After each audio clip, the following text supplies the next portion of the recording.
Eric here at LT Arms, and today we have Amanda Hardin from Lipstick Tactical. It's a real honor to have her in our shop. She knows everything about firearms and holsters and legislation and everything. So we're going to start off by asking Amanda how she got started in the firearms industry. All right, awesome. Well, I'm excited to be here. This is a really cool shop.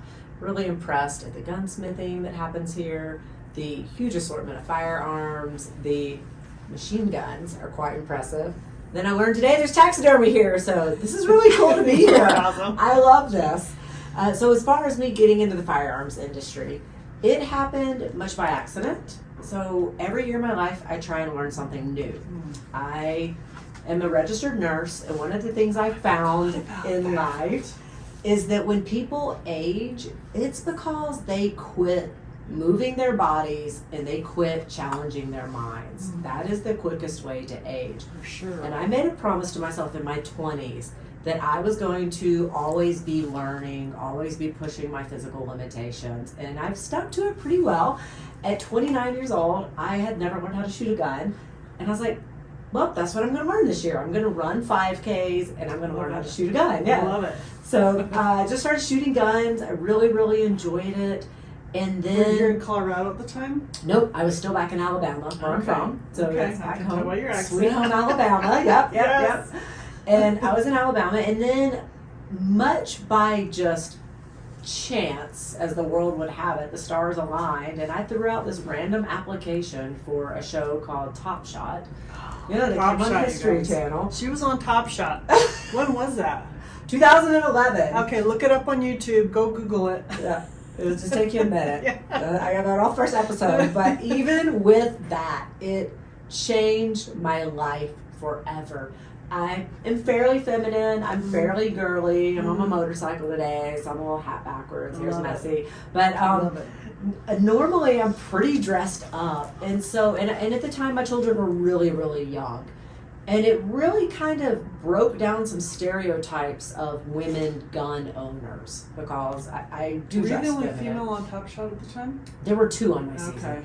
But the other one, I would say she was more stereotypical female gun owner because she was law enforcement. Gotcha. It's like, well, of course you have a gun. Of course. So I was just this single mom nurse from Alabama. So I really broke a lot of stereotypes. And women just started seeking me out. They wanted to get trained. And I was like, I'm absolutely not qualified to train you. So I went and got some certifications and started teaching. And that was in Alabama? Yeah, back in Alabama. What brought you to Colorado?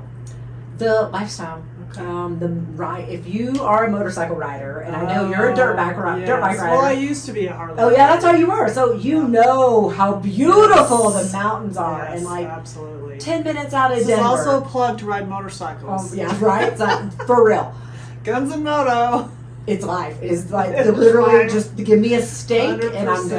I'm good. I'm good. Right. But like, so I came over the lifestyle. I love to camp. I love the outdoors. I love the dry weather, and anywhere west of Colorado is just the most beautiful thing. You get west of Denver, you start heading out to California. I can't beat the motorcycle riding out here. Yeah, for sure. Yeah, I came for the lifestyle. I love it. Yeah. So tell us about Lipstick Tactical. You guys, she started Lipstick Tactical when? In 2012. And tell us what that is. So that was to answer the call for firearms training. It was really, Lipstick Tactical found me. I never thought, I'm going to go in the firearms industry. I want to be a firearms instructor.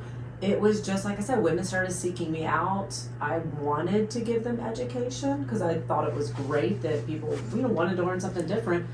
And it's just slowly built ever since. I have just, in the last 2 years, gone full time into the industry. I was always straddling nursing and real estate were my main sources of income when I was raising my children solo. So taking care of them was always the number one most important thing. For sure. But I always taught on the side. I've always felt like I've been an advocate for the firearms industry. I've always been a representative in the industry because I am so willing to have those conversations with people. But I didn't really roll in until the last couple of years when my youngest graduated. I knew she was taken care of. She's self-sufficient. How many kids do you have? Two. Yeah. Boy and a girl? Boy and a girl. Yep. How old are they? They are, my son is about to be 28 next week. Oh, wow. And my daughter's 19. Oh, wow. Yeah. So Awesome. I had my son out a lot longer than my daughter, but it was like, you want stability for your kids. I had a very, very good commercial real estate career. I had a lot of referrals coming in. The business was just feeding itself. And so I really stuck with that. Which I don't really talk about that publicly because who wants to talk about real estate? Like, I think it's fascinating. But the guns were always part of my life. Right. So 2 years ago, I said, my daughter's gone. I can do something insane. Like, let me figure out how to actually make a full-time living in the firearms industry, which can be very tricky, honestly. It really can. Like, unless you're going to buy your own shop, and now even in Colorado, having your own shop, gosh, it's so heavily regulated. I don't know how lucrative that is. That could be a whole nother video. We could have a whole bunch of videos on that. But so I've been really watching over the last few years. I've been adding certifications to my repertoire because I knew I wanted to do this and I knew I was going to do this. I've been setting myself up to do it.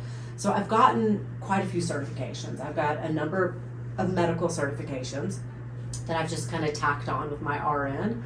Because I want to be a full-blown education company that is not just firearms. Right. Because I think the more skills you can have to walk around in everyday life, the more you have the ability to take care of yourself, to take care of your family, and to live free and independent. For sure. Because I think that is something a lot of Americans, and I speak Americans because that's the culture I know, right?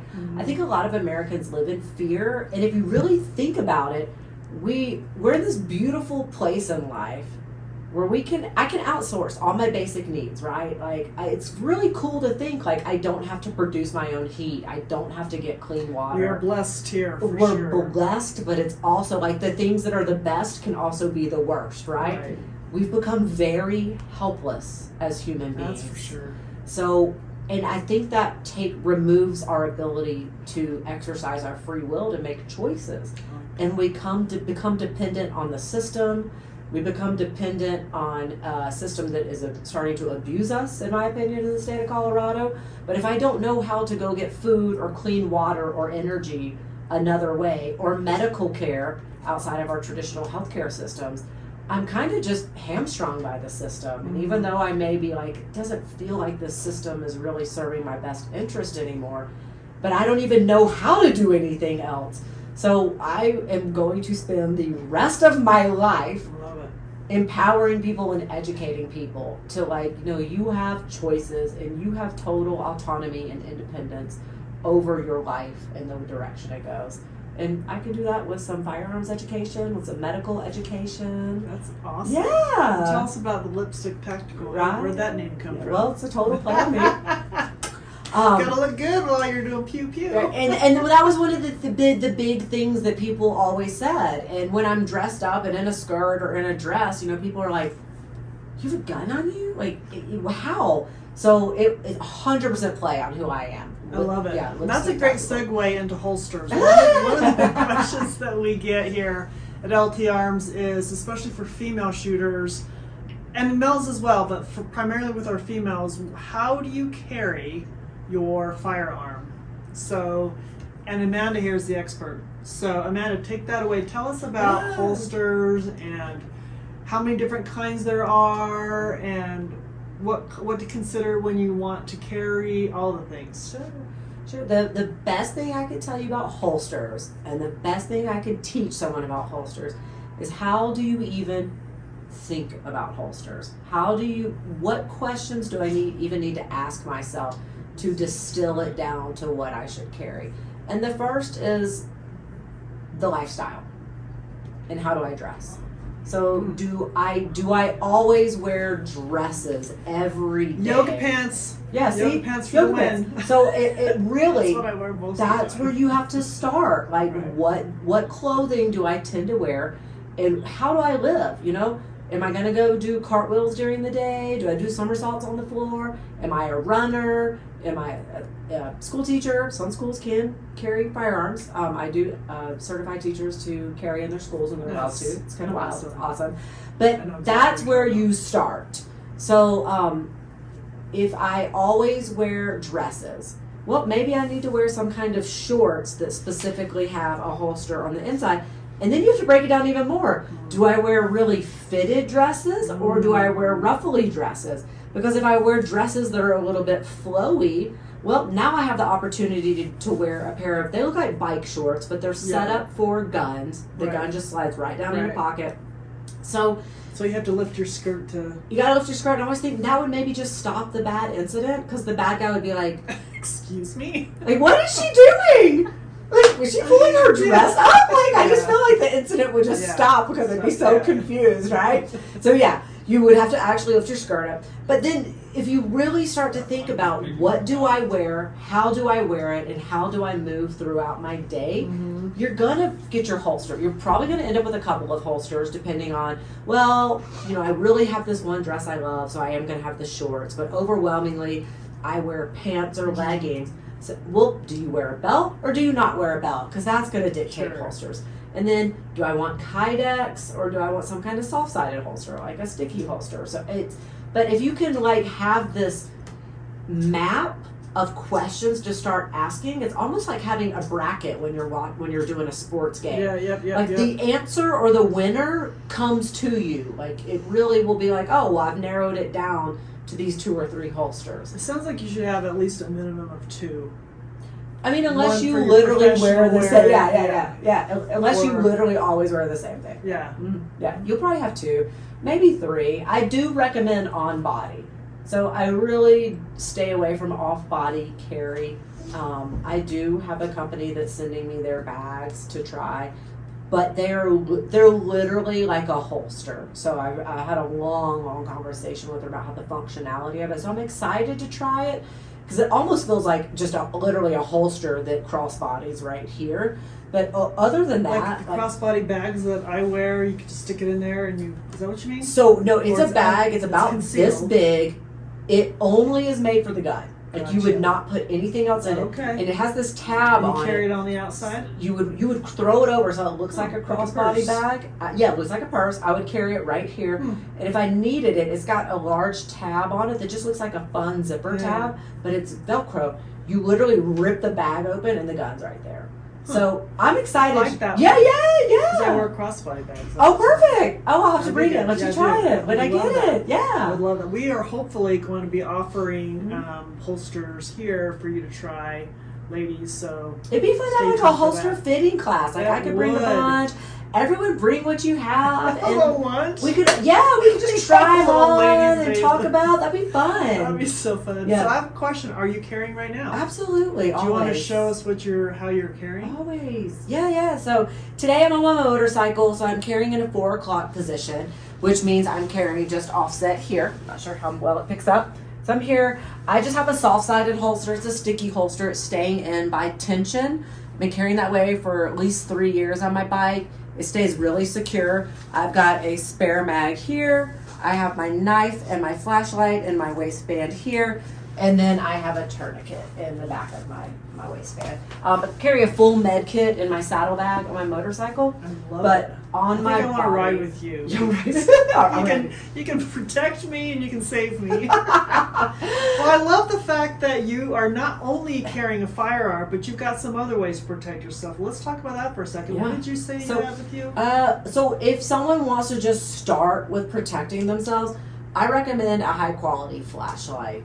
You can get very, very tiny flashlights, a good solid metal. You can get flashlights that are much, much brighter than this. You can get them that strobe, because blinding someone with light, you got to think about it. In a self-defense incident, I'm going for time and space.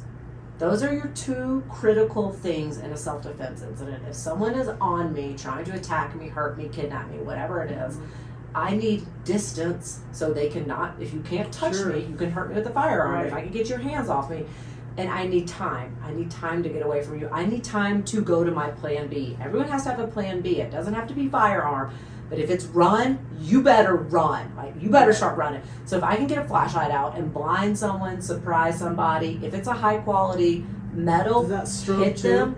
This one does not strobe. I've got about 3 that I rotate between. And I just knew I was only going to be out during the day Yeah. today. Threw it in my waistband because I always like to have. And flashlights, I've gotten so used to having a flashlight on me. I actually use it a lot during the night. If I'm looking in my saddlebag or underneath my car seat, inevitably, my son calls it the infinity pocket when something goes down in between the seat and the little dash and it slides up underneath your seat. He's like, oh, went in the infinity pocket. So if something goes in my infinity pocket, I'm under my seat looking, but a high quality flashlight, start right there. That's a good idea. And just start flashlight on your iPhone.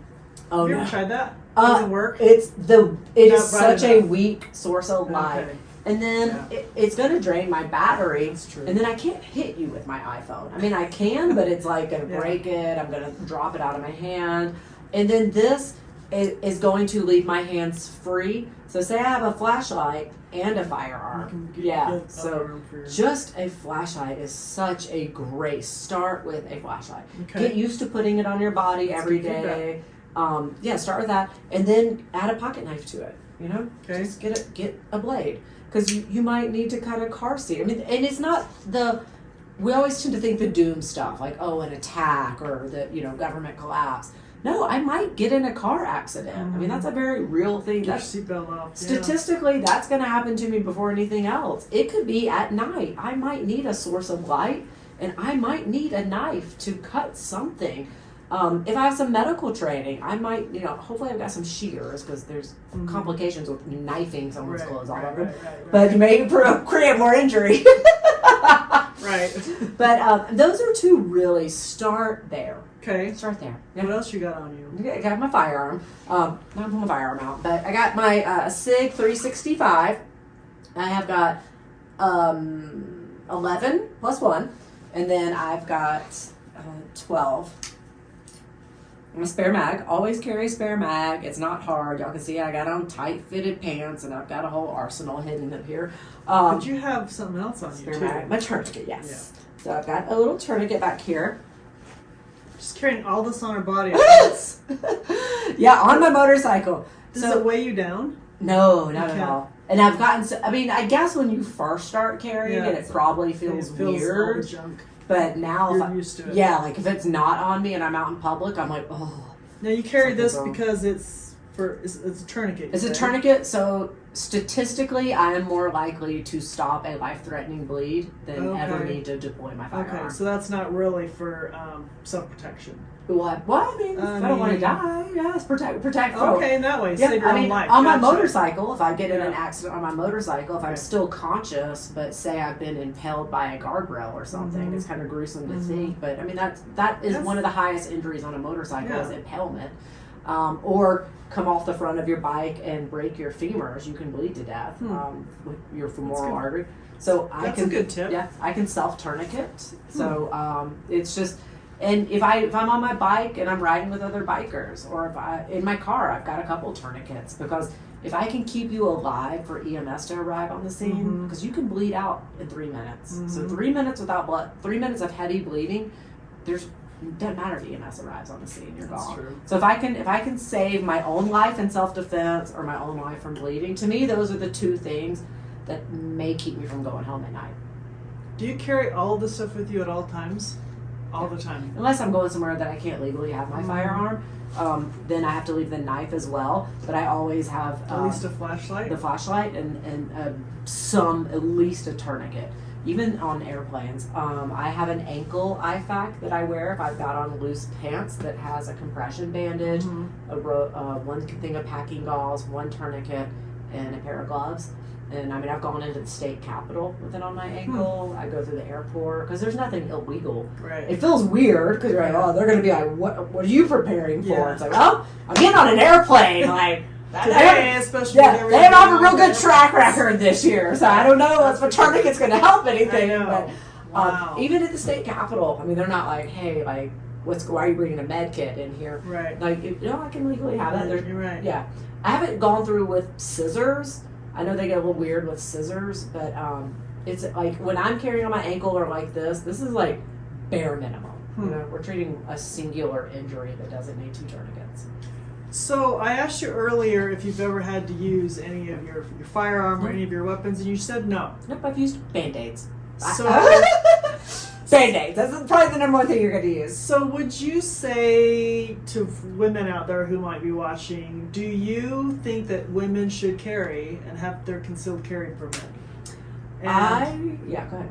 And if not, why not? And if so, can any woman, is there a particular woman that should not consider carrying a firearm? I think there's people that should not carry firearms. That's so for sure. if someone is very emotionally deregulated, dysregulated, you have to have some emotional control over yourself. If you're one of those people that goes out and picks fight and you tend to escalate incidences, you're going to end up in prison, because the laws of using self-defense, they're not black and white, or else we wouldn't have so many lawsuits and so many attorneys, but they're pretty straightforward in the sense that, say someone bumps into me out in public and I want to be like, your mom really should have taught you better, because I feel kind of justified in saying that, because I feel like they did it on purpose, right?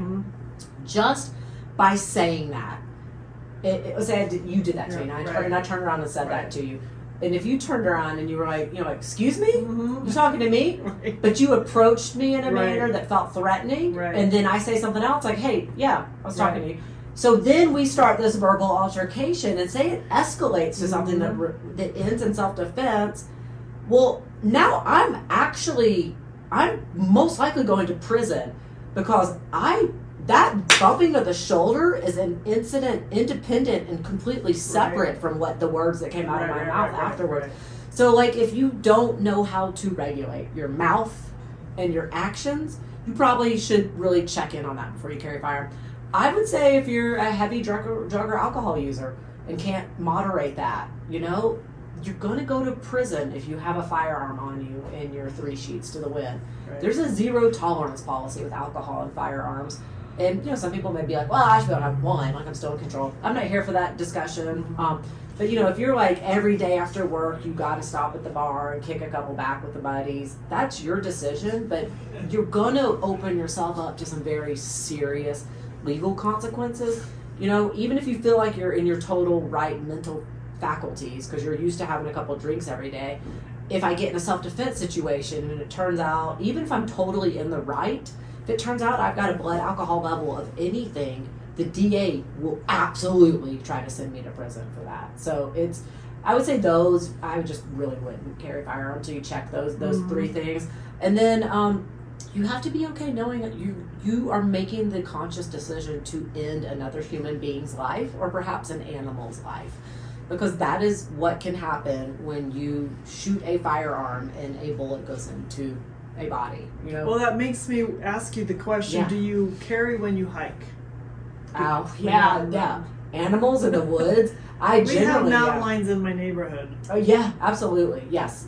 I usually, if I'm hiking, I open carry in a hard-sided holster. It's legal, isn't it, in Forest Service land, or is it? Well, illegal? like it can be, can't be. So every BLM land, you generally can. Yeah, that's what I thought. If I'm like at a state park and I go into the ranger's office, it's overwhelmingly illegal to even conceal carry in there. Okay. It gets real nuanced. Right. So there are some great maps and there are some great resources that can help you navigate that. And that is something people get very frustrated with when they do go through getting their concealed carry permit. They're like, I thought I was just learning how to defend myself. Like, there's 9,000 different ways I'm going to end up in jail. It's so true. Yeah. Like I was saying, when I took my concealed carry class, it scared me to death. It's like, I don't know if I want to carry anymore. Because it's a big responsibility. Yeah, it really is. It really, really is. And I think of myself as, I think society needs everyone. We need the artists. We need the chefs. We need the educators. We need the scientists. We need the moms. We need the capitalist. We need everybody. And I feel like part of my charge in society is to be a peaceful warrior. I'm here. For sure. I'm ready. I want to show other people how to live this life. It's not because I'm paranoid. I don't think like, we're going to have government collapse or the meteor. But I also am like, well, anything could happen. I mean, I'm well into my 40s. I'm like, anything could happen. That's just life. Right. So I don't carry out a paranoia. I literally just feel like I have been charged by the universe, God, whoever, to to be this woman and to Right. teach other people that want these skills. And again, back to that, I want people to have choices. I don't want people to feel like I have to have this job I hate and this life I hate because I'm a slave to these dollars I have to go and get, Right. or this power bill I need to pay. Like, man, flip your cart over. There's a bunch of ways you can live life. So That's right. I love it. Well, Amanda, do you have any words of advice or things you want to mention before we close our episode today? I would say don't let fear hold you back. Think about what you want to do, and even if your decision feels very overwhelming, find someone doing the thing you aspire for. If it's firearm, if it's medical skills, if it's learning how to ride a dirt bike, a motorcycle. Overwhelmingly, people want to share their experiences. Take that first step, believe in yourself, and be the most powerful version of yourself possible. I love that. I love the fact that, find your passion is how I would end that. Find your passion. Absolutely. Absolutely. Thanks, you guys, for watching, and stay tuned to our channel because we are going to be including more female-specific firearm education, Yes. training, hunting, holsters, all things female and firearms. So stay tuned for that, and thanks for watching.